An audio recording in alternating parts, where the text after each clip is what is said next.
This week's episode is brought to you by Campaign Refinery, an amazing new email marketing automation tool. Look, in the world of digital marketing, there's a lot to keep track of. We all know this. As much as we're in love with social media and the power of social conversation here at Social Link and on the All About Digital Marketing podcast, we are well aware at just how powerful email marketing can be. Email marketing is not dead. In fact, it's never been more important to help you leverage your presence everywhere else into the one channel that you'll own, regardless of what changes Facebook, Twitter, or any other platform makes in the future. I've known the founder, Travis Ketchum, for years, and he's been a past guest on the podcast, episode 15 if you want to listen to it. I've personally used his other products before, and they've been fantastic. The amount of thought that he's put into each and every one of what he's created has been incredible. I'd highly encourage you to try their free 14-day trial at campaignrefinery.com to see what world-class email marketing automation can do for you and your business. Massive thank you to Travis and Campaign Refinery for their support of the All About Digital Marketing show. Welcome to the All About Digital Marketing podcast. The show all about digital marketing. Digital marketing. Digital marketing. Digital marketing. Brought to you by Social Link, a digital marketing agency specializing in social media and content marketing for brave brands and forward-thinking SMEs. I'm your host, Chris Bruno, and as always, we're here to bring you the most actionable tips, tricks, tools, and insights to help you achieve more when it comes to your digital marketing. Subscribe to the show and be sure to share with a friend if you found something useful or interesting. You can find all the show notes and more information on www.allaboutdigitalmarketing.co.uk. Jeff, thank you so much for joining me today. Really glad to be here, Chris. Thanks for having me. Well, there's a lot going on in the world, but we're not talking about that on this show as we talked about before. But for everyone who doesn't know you, Jeff, you are the co-founder of Kula, which is a B2B marketing agency, you're specializing in B2B manufacturing and sales. And I'm really looking forward to talking about this in a lot more detail. But can you give people a little bit of an intro to yourselves, the agency, and how you ended up where you are now? Sure. So Kula is, like you said, a B2B manufacturing marketing agency. We are on the extreme east coast of North America in Nova Scotia, Canada, and we service clients throughout North America. The agency's been around. We're in our 17th year now, I think. It's been a long time. We started out as a web design and development agency. That's kind of where I came from, and have steadily grown into more of a kind of full service but niche agency that specializes in that vertical. That's awesome. And so from you guys' point of view, in terms of obviously, especially with that web design background, what are the key things for companies, whether they're B2B or B2C? You know, everyone knows that they need a website, but what are the key things that from your side you've seen that are so important that actually help people get the results? Well, I think there's a number of things, because obviously, websites have, as somebody who sells them, I can say quite honestly that it's become a real commodity kind of business. I mean, you can get a website from pretty much anywhere. You can spin up a Squarespace site in minutes or WordPress or whatever. But I think where the rubber really kind of meets the road these days is that, we're really trying to ensure that we're building sites that are designed to help kind of get out there and find the kinds of leads and prospects and customers that our clients are looking for, and connect with them wherever they happen to be in their buyer's journey. So, one of the things that we know for sure is that this whole idea of, especially in a B2B space, inbound marketing, as it once was a decade or so ago when it was really kind of a new hot kind of thing, it doesn't really work for B2B companies the same way it does, say, for SaaS companies or B2C companies in quite the same way. Like there isn't an unlimited top of funnel. So you really do need to kind of understand who you're selling to, what are the companies that and organizations that you're targeting. A lot of the people that we work with have a really finite market. They might only be able to sell to 12 companies in the world. So how do you craft content and a structure within that site that is going to be designed in such a way that it's going to connect with the people that you really want to find, and give them what they need as they progress through that process before they make a purchase decision. So I think there's two bits there that you've mentioned that I've come across, and I'm not quite at the 17 years yet, but I'll be celebrating 12 years of Social Link this September in about 6 months' time. But there's one thing that I've seen so much over the years, and it's the commoditization of not just websites, but marketing in general. And this is something that, to steal the phrase from Peter Griffin, it grinds my gears. But the reason for that being that everything that we try and do with clients, where there's a real level of trying to understand the depth of what it is that they're trying to do, who it is that it's actually for, where is the target audience, and especially like you just mentioned there, when there is that finite audience. This isn't I paid somebody $300 on Upwork and therefore I've got a website now, it's done and I can just sort of move on. But it's trying to understand the real depth of what that business is trying to achieve in order to give a solution that's actually going to be profitable. Because this is something that so many people don't really pay attention to, I think, especially not in this marketplace today where, like you said, you can spin up a free website on Wix, or you can boot up a WordPress website for peanuts and start playing. But this is something, so how do you tackle that when it comes to talking to potential clients or talking to businesses, and when you try and help explain that to them? Well, I think it's really, it really is the case that you have to kind of step back and understand exactly who those, who are their ideal customer profile. We call that an ICP. A lot of people have been talking about personas, for a really long time. I think everybody understands persona now.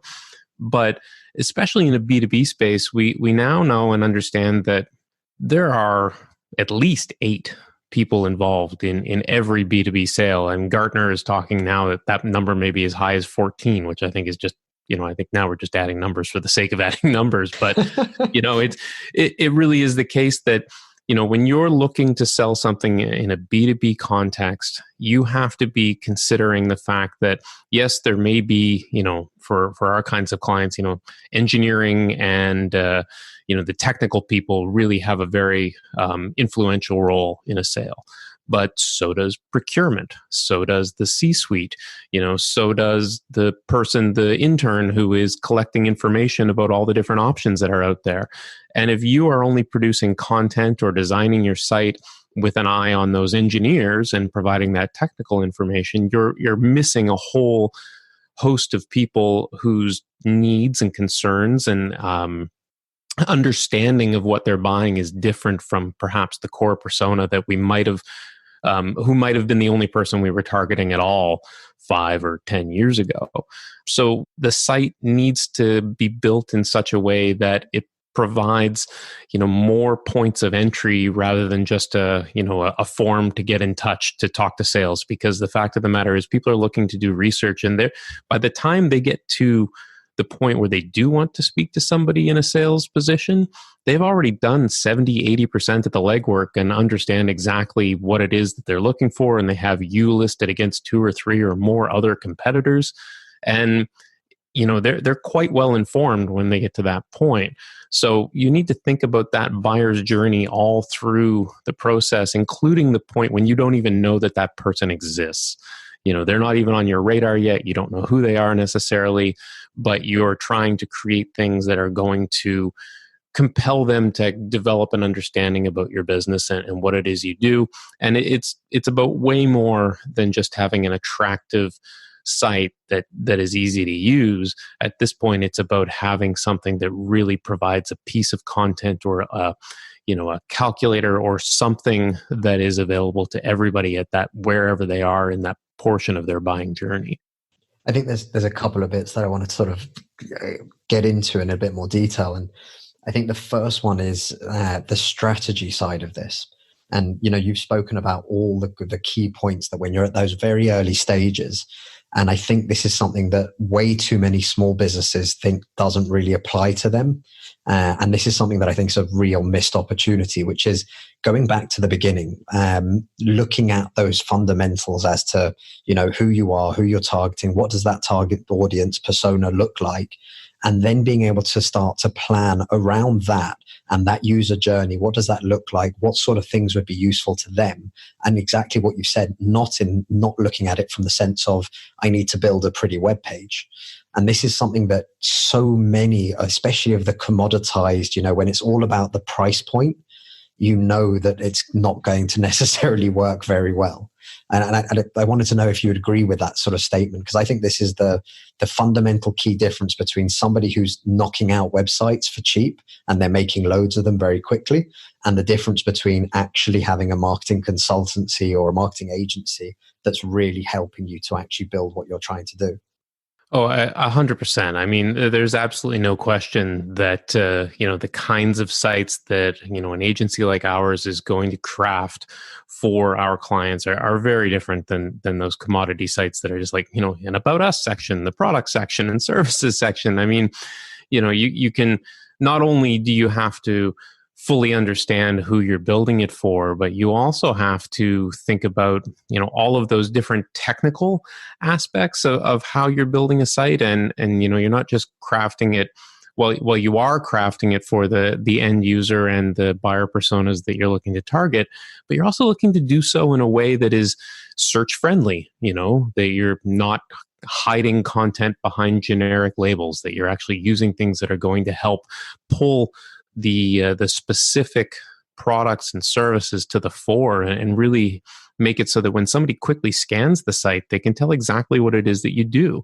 I mean, there's so many sites out there, and you go and you look at them, and they're so generic these days because everybody's using the same templates and the same look and feel. Big image in the middle with a paragraph and a headline and a CTA button right on the homepage with white nav and a left-align logo.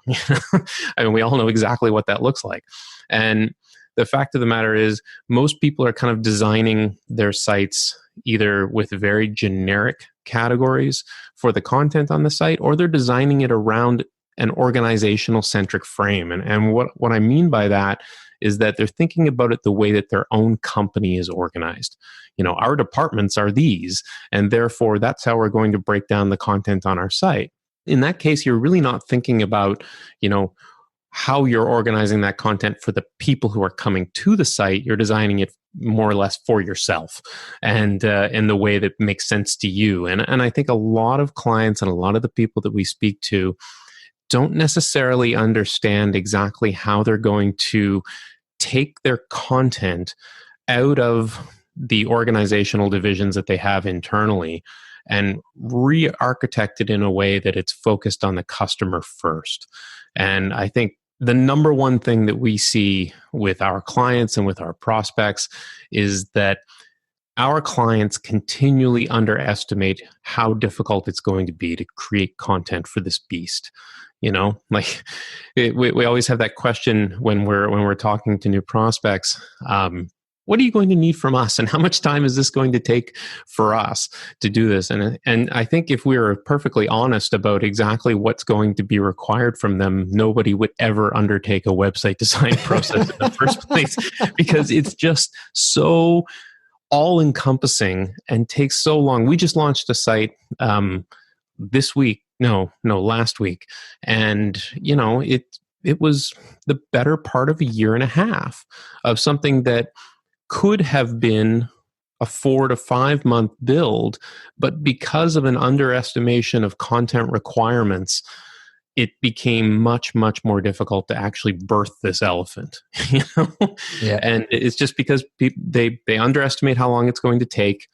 They don't necessarily understand exactly why we're organizing things the way we are and why we're recommending that content be created in a certain way. And they're not necessarily equipped or ready to craft the content in a way that's going to benefit their customers. It's always a tough call, especially from the agency side. And I can speak about that from my own experience. But I try and explain things as simple as I can in sort of as many layman terms as I can. But I'm always trying to make sure that the message is understood that, as with the best will in the world, you need to give us the input, right? Like I will never know your business like you know your business, and vice versa would be the same. But there is this element when it comes to companies, especially when they've got this idea in their mind. And we've done a couple of different projects for B2B as well as for B2C. And the companies when they trust in us and when they trust in the process that we're trying to put in place, whether that be for the content creation, defining exactly what it is that we're trying to achieve, setting things up in a way that's goal orientated rather than just, we want a new website. We work so much better, so much faster, and we end up getting those results really quickly for them, which is exactly what they wanted in the first place, as opposed to the ones that, I don't want to use the word nightmare clients, but they literally almost seem to go out of their way to do everything in the most difficult way possible without taking into consideration how we've put things in place or what we're asking for next or why we're asking for it next. I was just wondering, do you find that as well with certain companies?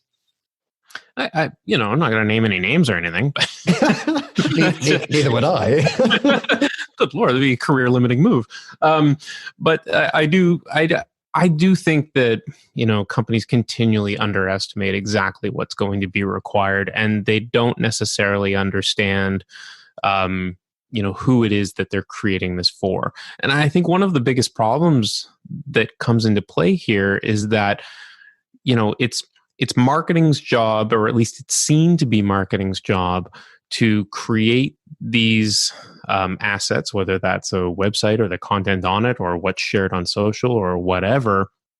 And that is to be designed to attract the appropriate kinds of leads and the appropriate kinds of prospects to that organization. It's then sales's job to take those leads and see how good they are and how able they are to turn those leads into customers or move them further into that sales process so that they can begin to close those customers. In a lot of organizations, we have a great opportunity to speak with marketing and very limited opportunity to talk to sales. And it's because those two organizations within that company aren't necessarily used to working together. The organizations that we work really well with are the ones who bring those salespeople into those early conversations, really allow us to ask those deep questions to fully understand what it is that they're seeing when they're out, whether they're outside salespeople who are traveling around and meeting with customers, or inside salespeople who are taking a lot of calls or doing a lot of prospecting online and reaching out via phone or email, and what's resonating with them. And to ensure that we're getting some kind of alignment between what marketing is creating, showing exactly what benefit that content is having, and how it's helping to close, and what we're seeing in the CRM after somebody's come in, right through to how sales is responding or using that content that's being created by marketing to help leverage and accelerate the sale. So, the more that we can actually talk to these two disparate groups and make them part of a single whole, the better off we're going to be to create something that is going to really drive business. It is quite funny though, that because I think that line has become so blurred between sales and marketing. And I think that there's this confusion that marketing generates sales, as opposed to, especially from a B2B perspective, like you mentioned, 8 to 14 people involved in a B2B transaction. Mm-hmm. But when I've seen this in the past, marketing should equal results. It should equal pounds, pence, whatever, or dollars. And the idea behind that is very, very simple in terms of, from my side of it, if we can get somebody to the door through the efforts of marketing, that's when it becomes a potential sales lead, as it were. And I think that I find anyway that I'm seeing that there's kind of this blurred line where sales almost wants not even just pre-qualified, but they want somebody that literally just wants to complete the order form sometimes, as opposed to understanding that, no, we've got somebody that's interested and peaked enough to be able to come into our CRM system. That's the win there for marketing. And obviously tracking the relevance and the quality of those leads is then a secondary part of that. But then the actual conversion process is what sales is all about. Do you find that there's a bit of a blurred line now, or a bit of too much of a crossover that happens in between those two departments sometimes? Well, I think honestly, what we really want to see is more of a blurred line, where we do have marketers and salespeople who are working together to create content that is going to resonate and be relevant to the prospects that sales is talking to, and that marketing is seeing as having results and getting the traffic and the conversion rates on the website that they're expecting to see. So I think when those two groups work together, then you really do have an opportunity to create something, to create relevant pieces of content that are going to help as part of the sales process. Understanding that buyer's journey, will allow you to say, okay, at this point, this is where we're going to send them this ebook or this calculator or whatever that happens to be, or we're going to use account-based advertising, to people we've already been speaking with so that they understand what the options are for us to cross-sell into our other divisions. We see that a lot with our B2B customers, where they have, especially with manufacturers who have a lot of different departments that they have brought on as a result of mergers and acquisitions. So, they're trying to sell things that their department or that their salespeople haven't necessarily sold before. So, when those two groups, when sales and marketing are actually talking early and working together on the strategy, I think that's when there's an opportunity to really to do a great job and to have those people working together as a team. And, I think sometimes those blurred lines are actually beneficial. Yeah, I like it. I wanted to go back to something that I think you actually mentioned it probably in like the first answer to one of the first questions I asked, but this is something that I actually came across recently with a client as well. When you identify that you have a limited audience, how important is it for people to understand this at home when they're listening to this, especially whether you're small, mid-sized businesses? But how important is it to really identify the strategy element before you go out and start actually doing things? This is something that I've spoken to various clients about recently. I've had a couple of situations where very, very small target audiences, this isn't mass market products by any means. It's going to be very, very specific. And for us, we've taken it all the way back to we have to start with a strategy for you. We need to figure out what it is that we can do to help you to actually be able to get in touch with these people. For me, it's paramount. And also, to the success of a project when you do have such a limited audience. But from your side and in your experience, how important is that for small to mid-sized businesses, and what sort of things should they be really looking at to try and make sure that they get that right before they start creating assets? Oh, it's the most important thing. I mean, simply going out there and doing the spray and pray with tactics to see what sticks. I mean, I suppose that's a strategy, but technically, it's one way of thinking about a strategy. But I think really to truly understand exactly, what kind of strategy you need to create, you need to step back and say, okay, who are those target accounts, that we're looking to go after? What are the firmographics of the companies that we're generally dealing with and that we can serve best? And then once you know that, then as I was saying earlier, who are the personas within those target accounts that we want to talk to, and what do we need in order to get them into our world, and how can we help them? I mean, really, at the end of the day, even though we're talking about B2B sales, there's no question that B2B is still person to person. Like you're at the end of the day, it's a salesperson or a marketer trying to connect to another person on the other end and provide some value to them. And until you can step back and craft a strategy that says, okay, we know that the people that we're selling to have these particular problems. They're looking to solve these things. We work with a packaging manufacturer that works with in the food industry and pet food industry and all of that, and they have very specific requirements in terms of, and a very limited potential target account base. And so, they're really trying to understand exactly what are the things that our customers, what are the pain points that they have, and then whether that's green and sustainable issues, whether it's issues about food freshness and all of those different things, and how can we address the specific concerns that our customers have, and then crafting a strategy that addresses that and begins to,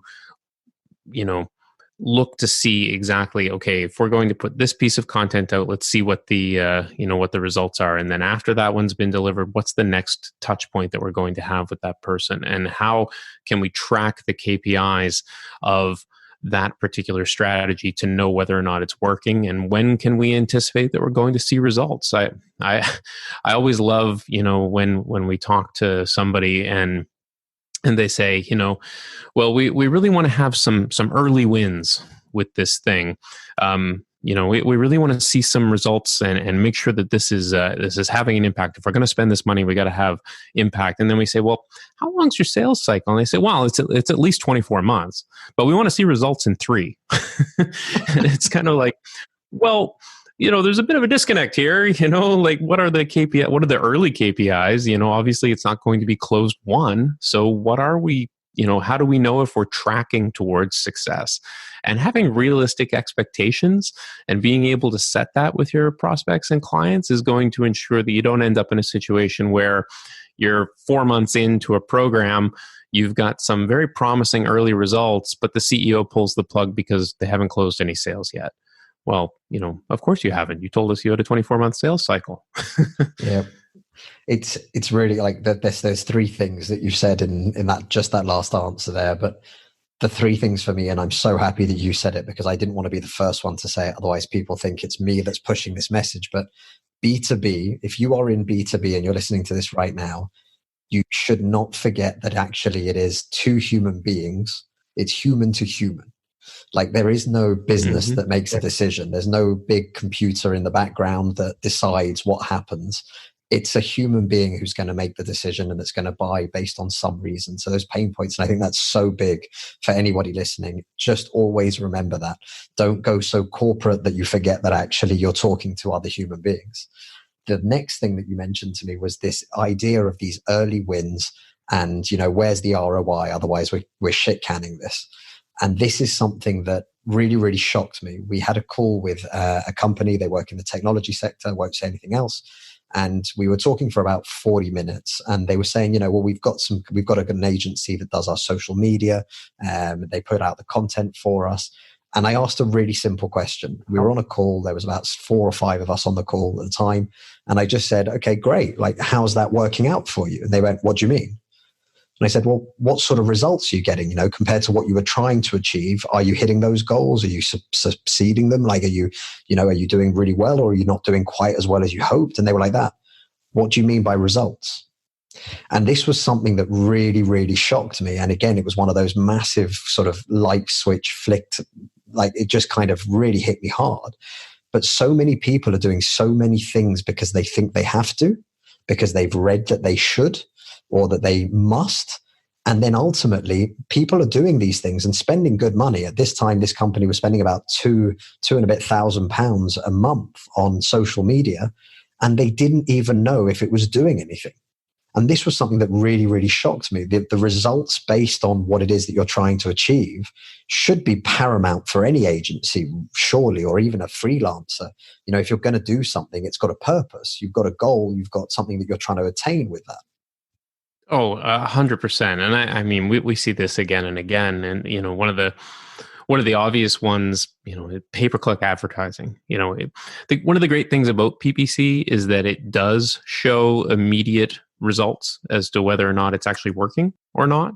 But I continue to be amazed by the number of organizations that are spending, not just thousands, but sometimes tens or hundreds of thousands of dollars in pay-per-click advertising without really knowing whether or not it's driving any ROI, and they'll be looking at some basic, well, we got a lot of clicks, we got a lot of views, or we got a lot of impressions. Well, okay, but then what? How many of those people have converted? How many people, downloaded the ebook that you wanted them to download? How many actually, got into that sales process and had a conversation with a salesperson? Well, we don't know that, and there's so much waste and so much opportunity for those programs to be tuned. And we worked with a client a number of years ago was a couple of years ago, I guess, a large manufacturer in New York State, and they were spending $1 million a year on PPC, and most of it was wasted. And we were able to cut their budget by 90%, and we quadrupled the number of qualified leads that were coming in while reducing their spend by a significant amount. They actually fired 2 people as a result of the work that we did. Wow. Just because they were making so many mistakes with it, and they just didn't know. They didn't know where the spend was. They didn't know where the waste was. They just knew that they were, we're in the PPC game. We're playing that card, but they just didn't have a real handle on exactly how it was working for them and whether or not it was working. They just thought, well, we're getting some clicks, so obviously it's doing what it's supposed to. I want people to kind of look beyond those initial vanity metrics and truly have an understanding of exactly what it takes to get somebody into your world that can actually afford to buy from you.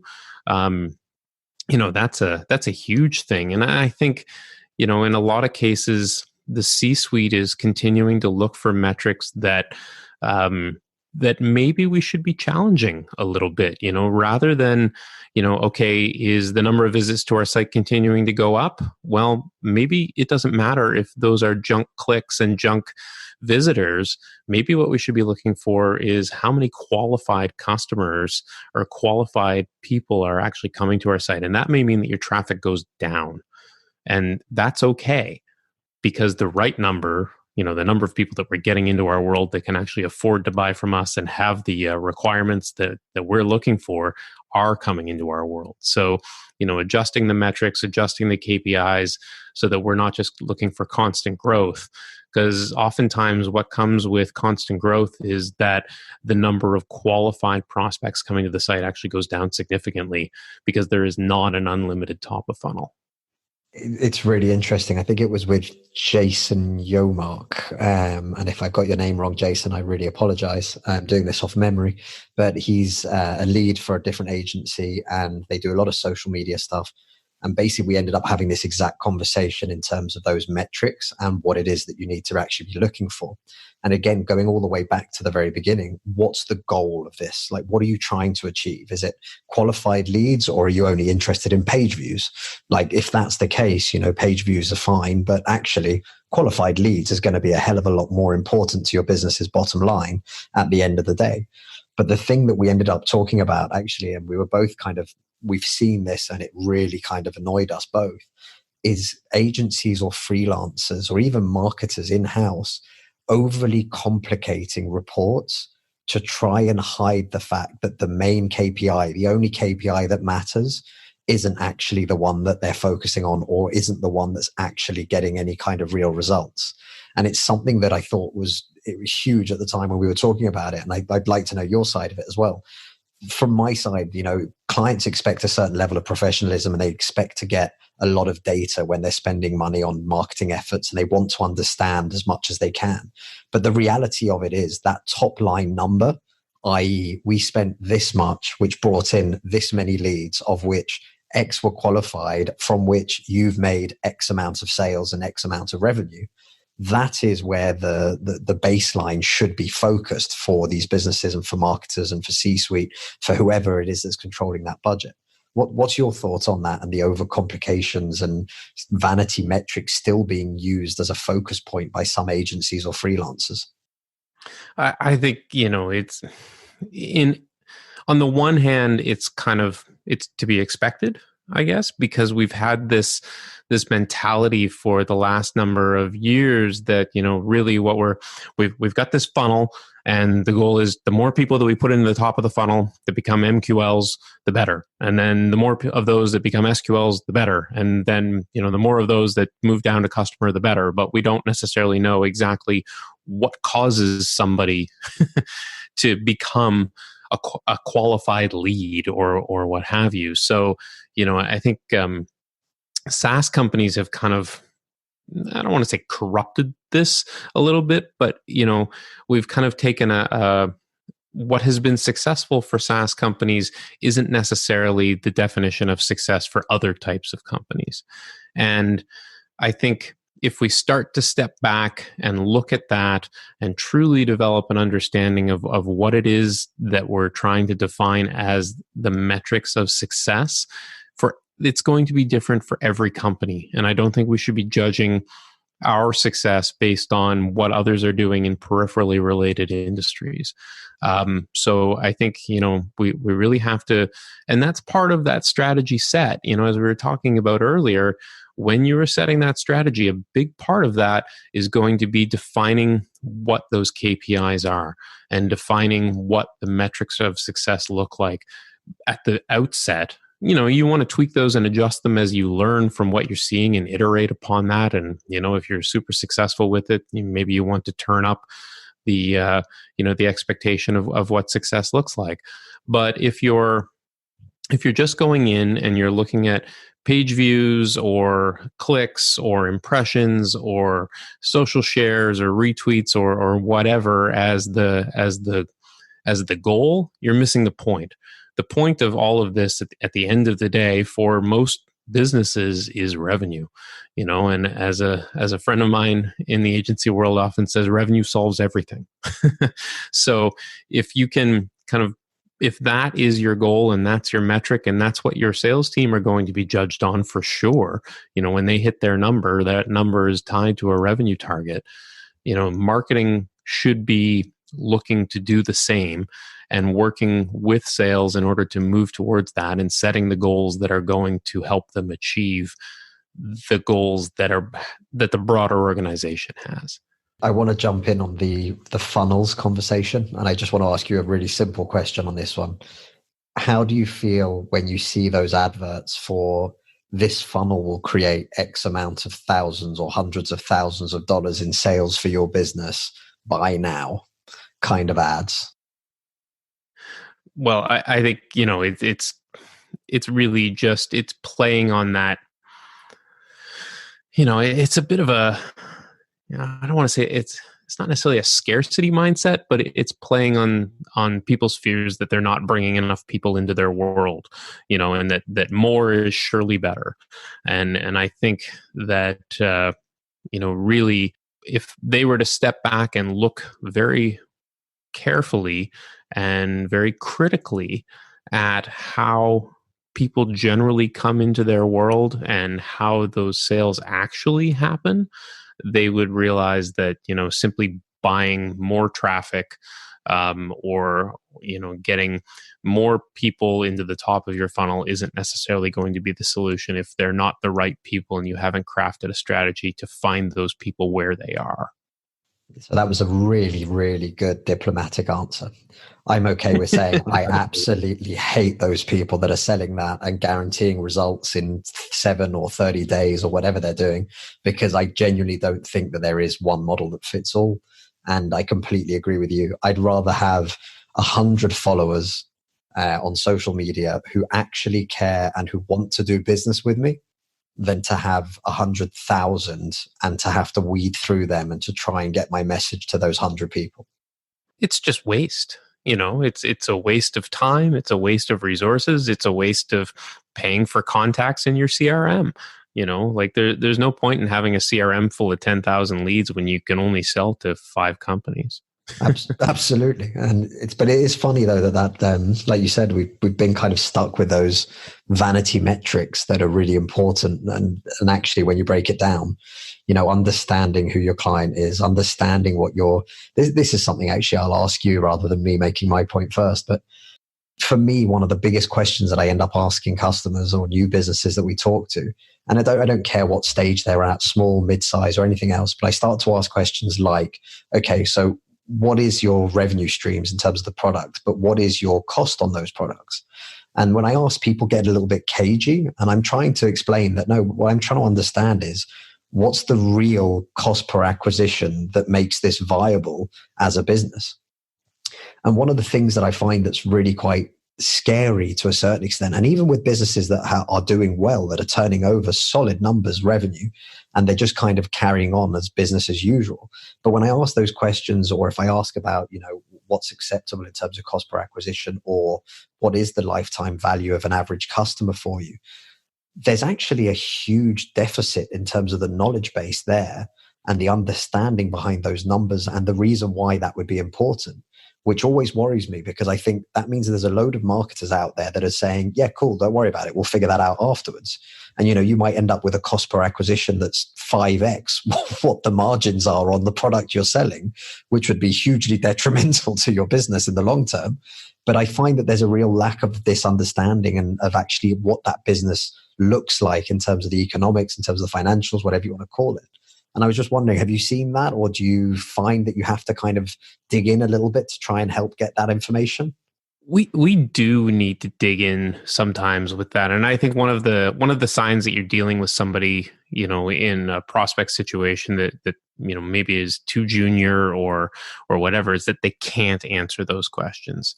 And those are among some of the first questions that we ask when we get into a conversation with a new prospect. We want to understand, what does a customer look like for you? What is the lifetime value? What's the initial purchase value for a customer within a year? I mean, with a large manufacturer as a client, the lifetime value of a particular customer could be in the millions.